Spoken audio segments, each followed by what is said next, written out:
Hi guys, welcome back to part 4 of day 3। और आज हम यहाँ पर सीखेंगे मल्टीपल एफ स्टेटमेंट और लॉजिकल ऑपरेटर के बारे में कि हमारे पास पाइथन में ये हम इस्तेमाल कैसे करते हैं और क्यों करते हैं। So before that I will have to comment out this code. ये हमारे पिछली वीडियो का कोड है जिसमें हमने लीप ईयर वाला प्रोजेक्ट बनाया था। अगर आप वॉच करना चाहते हैं तो प्रीवियस वीडियो में है, ये पार्ट 3 में। और ये हमारे पार्ट फर्स्ट का कोडिंग है जिसमें हमने ये रोलर कोस्टर वाला प्रोजेक्ट बनाया था। मैं डायरेक्टली ये फ्लो चार्ट आपको दिखाऊंगा। ये एग्जैक्टली इस फ्लो चार्ट का कोडिंग है। अगर आप मुसलसल ये वीडियो वॉच करते आ रहे हैं सो आप जानते होंगे कि ये कोडिंग हमने कैसा किया है। और अगर आप नहीं है सो आपको चाहिए कि डे फर्स्ट का जो हमारे जो डे 3 का फर्स्ट पार्ट है उसे वॉच करना चाहिए। So then you will understand better. और हम यहाँ से ही आगे बढ़ेंगे, हम मल्टीपल एफ स्टेटमेंट की तरफ आएंगे कि मल्टीपल एफ स्टेटमेंट हम कैसे इस्तेमाल करते हैं।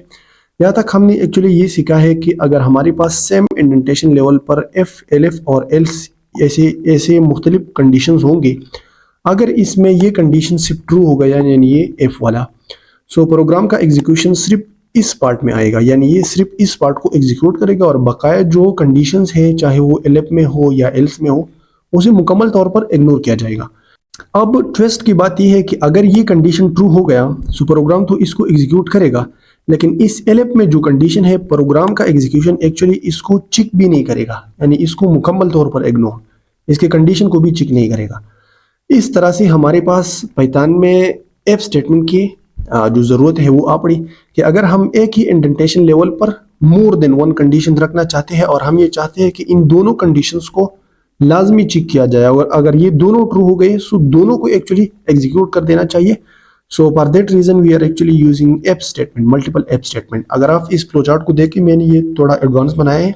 इसमें हमने ये बात ऐड किया है कि अगर यूज़र का एज चाहे 18 या 18 से ग्रेटर हो या इस कैटेगरी में आता हो या इस कैटेगरी में, सो अगर वो पिक्चर्स लेना चाहते हैं रोलर कोस्टर पर और मेमोरीज बनाना चाहते हैं so we will actually charge them $3 more, हम उसे $3 एक्स्ट्रा चार्ज करेंगे। यानी इसका जो भी बिल होगा यहाँ पर अगर 12 है तो ये 15 बन जाएगा, यहाँ पर अगर ये 7 है तो 10 बन जाएगा, 5 है तो 8 बन जाएगा। यानी जो भी इसका बिल है इसके साथ हम 3 को और ऐड करेंगे अगर ये पिक्चर लेना चाहते हैं। अगर नहीं चाहते तो हम इसका जो भी बिल है उसे आउटपुट में दिखाएंगे।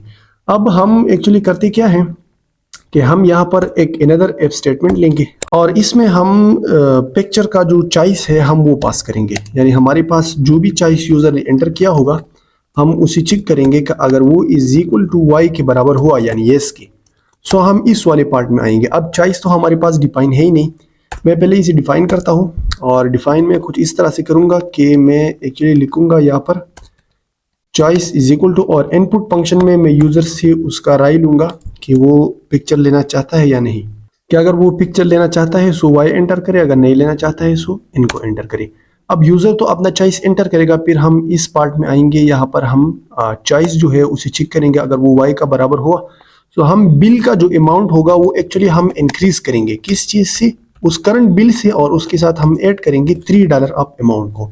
अब बिल तो हमारे पास डिफाइन नहीं है, यानी प्रीवियसली यूज़र का जो बिल है यहाँ पर $12, $17, $7, $5, इसे हमने कहीं किसी वेरिएबल में स्टोर नहीं किया है।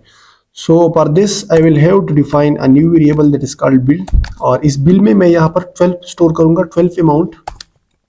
यहाँ पर मैं इस बिल में 7 और इस एल्स पार्ट में मैं यहाँ पर बिल में स्टोर करूँगा 5। अब यहाँ पर बिल का जो भी करंट वैल्यू होगा, यानी अगर ये 5 होगा, 12 होगा, जो भी इस कंडीशन में ट्रू किया, यानी अगर ये एफ वाला ये कंडीशन ट्रू हो गया सो बिल का अमाउंट यहाँ पर 12 बन जाएगा। फिर इस यहाँ तक इस पार्ट को इस एल्स तक इसको इग्नोर किया जाएगा। सो सीधा प्रोग्राम का एग्जीक्यूशन इस लाइन में आएगा और हम यूज़र से यहाँ पर चॉइस लेंगे, फिर हम चॉइस को चेक करेंगे कि वो वाई का बराबर है या नहीं। अगर वो वाई का बराबर है सो हम जो बिल है यहाँ पर बिल एक्चुअली इस केस में क्या होगा, फिर 12 होगा, हम उसके 12 के साथ 3 को ऐड करेंगे और यूज़र को एट द एंड हम ये दिखाएंगे कि your current amount of bill is, ये है आपका करंट अमाउंट। मैं यहाँ पर एक्चुअली एफ स्ट्रिंग पास करूँगा। सो मैं यहाँ पर डायरेक्टली जो बिल है मैं एक्चुअली इसी यहाँ पर एफ स्ट्रिंग की मदद से यूज़र को दिखाऊंगा। अब आप प्रोग्रामिंग में देखें, फ्लो चार्ट के फ्लो को भी देखें। हाइट, सो हाइट में यहाँ पर 130 सेंटीमीटर। सो फ्लो चार्ट में पहला वाला जो हाइट है ये हमने एंटर किया। अब एक्चुअली ये सिर्फ डेटा लेता है यहाँ पर, और डेटा के बाद एक्चुअली होगा क्या कि हमारे पास इस डेटा के लेने के बाद फिर पहला वाला जो कंडीशन है हाइट वाला ये चेक किया जाएगा। मैं यहाँ पर एज एंटर करूंगा, ये let suppose I am entering 18 और यहाँ देख सकते हैं कि you can ride the roller coaster because कि ये पहला वाला जो कंडीशन है हाइट वाला वो ट्रू हो गया। सेकंड कंडीशन क्या है कि मैं $12 पे करूंगा क्योंकि मैं एक एडल्ट हूँ, मैंने यहाँ पर एज जो है वो 18 ईयर एंटर किया है। अब मैं यहाँ पर एंटर करूंगा अपना choice, let's try here Y, मैं पिक्चर लेना चाहता हूँ, सो आई हिट एंटर और यहाँ पर आप देख सकते हैं कि you should pay total bill of $15 और मैं यहाँ पर $15 का जो बिल है मैं एंटर करूंगा। ये हमारे पास मल्टीपल एफ स्टेटमेंट का जो किस्सा था वो ये था।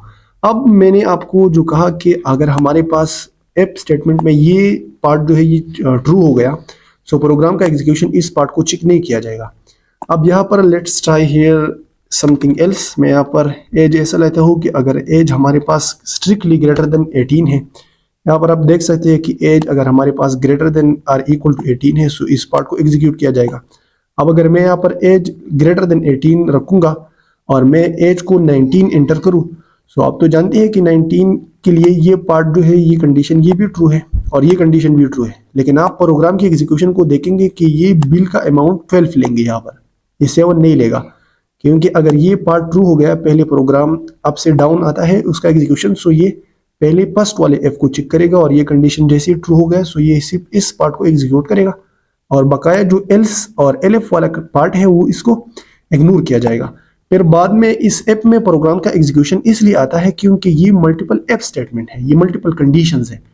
अब आप जरा इसके डीमो को देखें, ये हाइट 130, एज में यहाँ पर लेट सपोज मैं 25 एंटर कर रहा हूँ।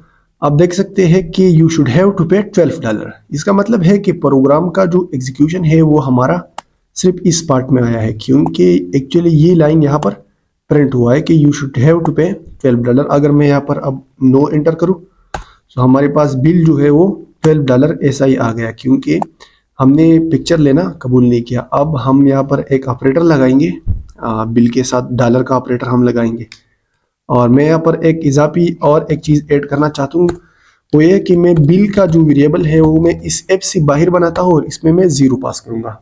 So it will be actually a good practice. ये हमारे पास प्रोग्राम में गुड प्रैक्टिस होता है कि जब भी हम किसी वेरिएबल को नीचे एफ या एल्स जो भी कंडीशन है पार लूप है उसमें हम इस्तेमाल करना चाहते हैं, सो उससे पहले हमें उस वेरिएबल को डिफाइन करना पड़ता है। ये एक अच्छी प्रैक्टिस है।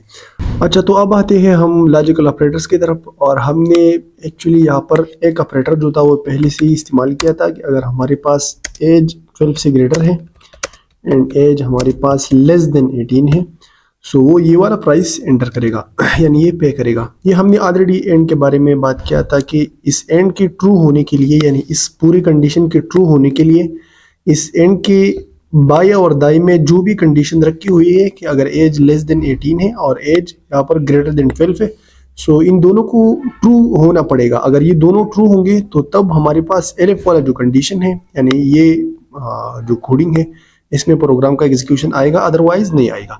अब मैं आपको इसको थोड़ा डिटेल में ले जाना चाहता हूँ, मैं आपको और भी इंट्रोड्यूस करूँगा। मैं पाइथन कंसोल में आता हूँ। आप पाइथन कंसोल में आप देख सकते हैं कि अगर मैं यहाँ पर एक वेरिएबल डिफाइन करूँ और इसमें मैं 5 वैल्यू डालूँ, मैंने इंटर हिट किया और इसके बाद मैं यहाँ पर चेक करना चाहूँ कि ए जो है वो हमारे पास लेस देन 5 है, ये आप एक ऑपरेटर है मैं चेक करना चाहता हूँ। यहाँ पर आप देख सकते हैं कि हमारे पास रिजल्ट जो है वो पाल है क्योंकि ए लेस देन 5 तो है ही नहीं। अब मैं कि एक और एंटर करना चाहता हूँ कि हमारे पास ए जो है वो हमारे पास एक्चुअली क्या है लेस देन 5 है और मैं यहाँ पर और एंटर करूँ कि हमारे पास ए जो है वो इज इक्वल टू 5 है। यहाँ पर मैं इज इक्वल टू एंटर करूँगा। अब ये क्या है हमारे पास इसके बीच में आर ऑपरेटर यूज हुआ है जो लॉजिकल ऑपरेटर है। अब इस आर के लिए लाजमी नहीं है कि ये वाला पार्ट और ये वाला पार्ट यानी ये दोनों साइड्स जो है ये ट्रू होनी पड़ी, इसमें जो भी एक ट्रू होगा सो इस आर को एग्जीक्यूट किया जाएगा।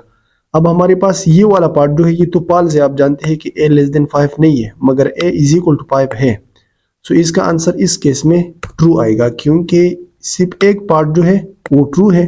अगर दूसरा पाल से तो ये मैटर नहीं करता क्योंकि बीच में ऑपरेटर क्या है आर हमने यूज किया है, आर ऑपरेटर। अब अगर मैं यहाँ पर एक एंड ऑपरेटर यूज करूँ कि हमारे पास ए इज इक्वल टू 5 है और मैं दूसरा एंटर करूं कि ए हमारे पास लेस देन 10 है। ये तो ट्रू है ना कि ए हमारे पास लेस देन 10 है, क्योंकि ए में 5 वैल्यू स्टोर है और ए हमारे पास इज इक्वल टू 5 भी है। अब मैं इसे एंटर करूं तो ये हमारे पास ट्रू आ गया, क्योंकि ट्रू के लिए अगर यानी एंड के लिए एक्चुअली जो बाई और दाई दोनों अतराफ है इसको ट्रू होना पड़ेगा। अब मैं आपको एक इनदर प्रैक्टिस दिखाता हूँ। यहाँ पर ए इज इक्वल टू 5 मैंने लिया और एंड में मैं यहाँ पर लेता हूँ एंड ऑपरेटर। यहाँ पर मैं लेता हूँ कि ए हमारे पास इज ग्रेटर देन 5। यहाँ पर मैं तो इस पार्ट में हमारे पास ये जो तरफ है लेफ्ट साइड ये ट्रू है, मगर ये वाला साइड ट्रू नहीं है, ये फॉल्स है। अब अगर मैं एंटर हिट करूँ यहाँ पर आप देख सकते हैं कि रिजल्ट हमारे पास फॉल्स है, क्योंकि बीच में ऑपरेटर एंड यूज हुआ है। इसके बाद हमारे पास जो तीसरा ऑपरेटर है वो है नॉट, और नॉट हमारे पास बिल्कुल उलट काम करता है। यानी आप देख सकते हैं कि not A is equal to 5, यानी ए हमारे पास 5 नहीं है। यहाँ पर ए तो हमारे पास 5 है, ए हमारे पास 5 है, यानी ये कंडीशन ट्रू है। अगर ये ट्रू है तो नॉट ऑपरेटर इसको फॉल्स करेगा। अगर ये वाला कंडीशन फॉल्स है तो नॉट ऑपरेटर इसको ट्रू करेगा। अब यहाँ पर ये कंडीशन तो ट्रू है कि ए इज इक्वल टू 5, मगर नॉट ऑपरेटर ने इसके साथ क्या किया है कि इसको फॉल्स बना दिया। अब अगर मैं यहाँ पर एक गलत कंडीशन लिखूं कि ए इज ग्रेटर देन 10, ए हमारे पास 10 से ग्रेटर है, और मैं एंटर हिट करूं, आप यहाँ पर देख सकते हैं कि हमारे पास रिजल्ट ट्रू है। सिमिलरली हमारे पास यहाँ पर जो कंडीशन में हमने यूज किया है एज, एज हमारे पास ग्रेटर देन 12 है और एज हमारे पास लेस देन 18 है। इन दोनों पार्ट का ट्रू होना लाजमी इसलिए है क्योंकि इसके बीच में जो ऑपरेटर है वो है एंड। और ये था आज का लेक्चर। हमने लॉजिकल ऑपरेटर्स देखे और मल्टीपल एफ स्टेटमेंट्स, और कल हम मिलेंगे और एक नया प्रोजेक्ट बनाएंगे। So thank you for today's watching.